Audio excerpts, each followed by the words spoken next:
Stay true to yourself. How to stop allowing others to take advantage of you. And how to reclaim your worth. There you go. I can only move so far out of the way. You can just see most of it there. Okay. So a lot of times we don't really respect ourselves enough to really be able to stay true to ourselves. We always end up giving in, breaking what our morals are. We allow other people to take advantage of us, even if we're not necessarily aware of it. And we don't feel as though we have much worth as a result. We feel bad. But ultimately, we feel bad that we're not impressing other people, that we're not making other people happy. The people pleaser type of mindset. That is a problem. So we're going to talk about how you can reclaim your worth, learning how to step into who you truly are and basically stay true to yourself. One of the first things you have to do is learn to say no to something. Are you able to say no to a friend, to a family member, someone in your life who's asking you for something? Are you able to say no to them? Right outright. Something that goes against your belief system, something that goes against your own morals and ethics, something that is, you shouldn't do, you shouldn't give in.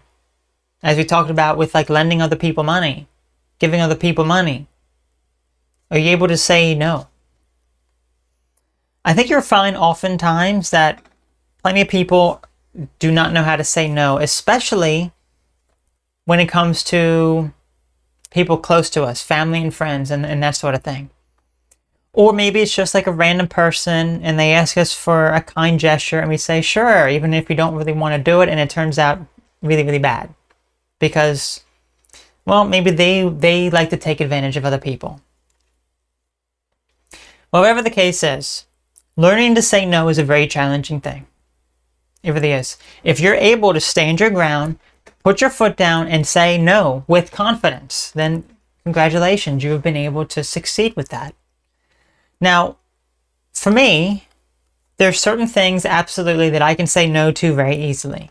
But then there's other things from certain friends that I have, or maybe just some other things I kind of just given a bit too much. I wasn't aware that I wasn't really putting my foot down and saying no to the situation. So even someone who, like myself, that I have been able to say no to certain situations, you may not be able to all the time. It may be kind of hard for you to do that. So learning to put your foot down and say no, practicing that, is not going to make you look bad. It's not going to make you feel initially it could make you feel bad because you'd be like, oh, I should have said yes. I should have given in. I should have. Now you feel guilty. Now you feel bad.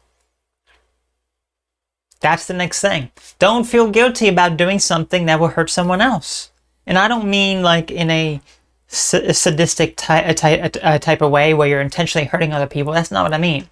What I mean is you being able to say no to something that goes against your own morals and beliefs, and then you learning to not feel guilty about it.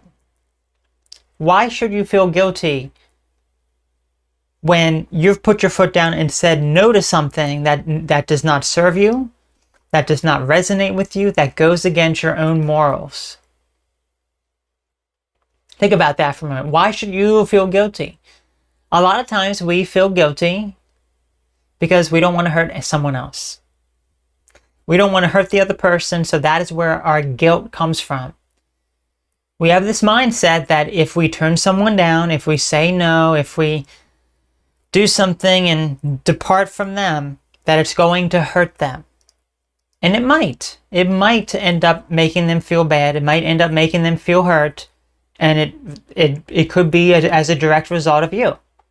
But you can't feel guilty about that, because you have to stand your ground of what you're willing to tolerate, what you're willing to accept.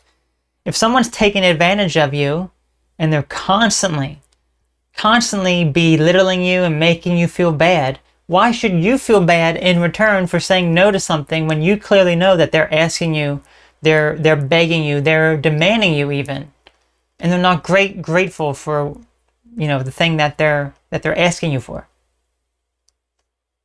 Think about that. This is where you have to find your own strength.